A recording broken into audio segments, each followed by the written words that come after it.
أعوذ بالله من الشيطان الرجيم. I seek refuge with Allah from Satan the outcast.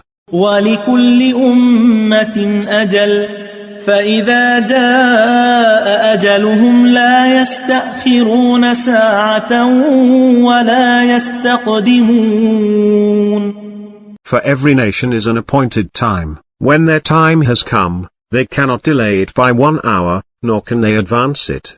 يا بني آدم إما يأتينكم رسل منكم يقصون عليكم آياتي فمن اتقى وأصلح فلا خوف عليهم ولا هم يحزنون. O children of Adam, when messengers from among you come to you, relating to you my revelations, whoever practices piety and reforms, upon them shall be no fear, nor shall they grieve. والذين كذبوا بآياتنا واستكبروا عنها أولئك أصحاب النار هم فيها خالدون. But as for those who reject our revelations, and are too proud to accept them, these are the inmates of the fire, where they will remain forever.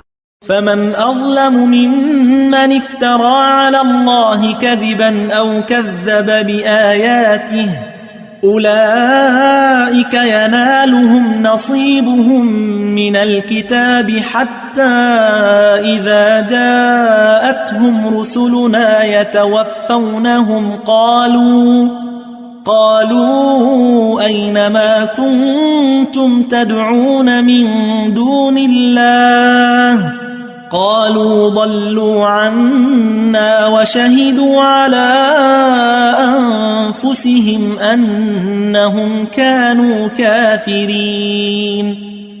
Who does greater wrong than he who invents lies about Allah, or denies his revelations? These, their share of the decree will reach them. Until, when our envoys come to them, to take their souls away, they will say, where are they whom you used to pray to besides Allah?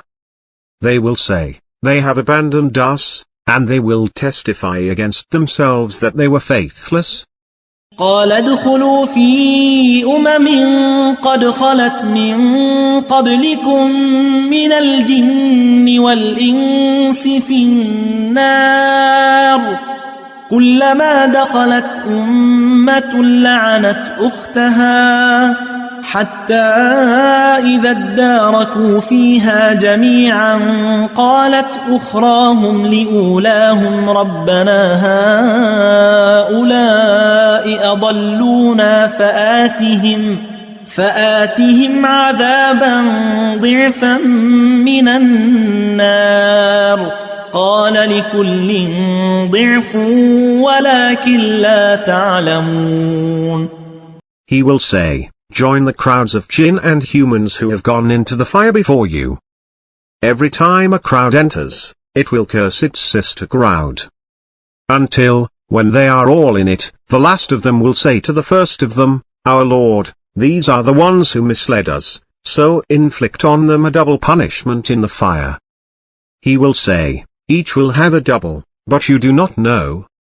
وقالت أولاهم لأخراهم فما كان لكم علينا من فضل فذوقوا العذاب بما كنتم تكسبون.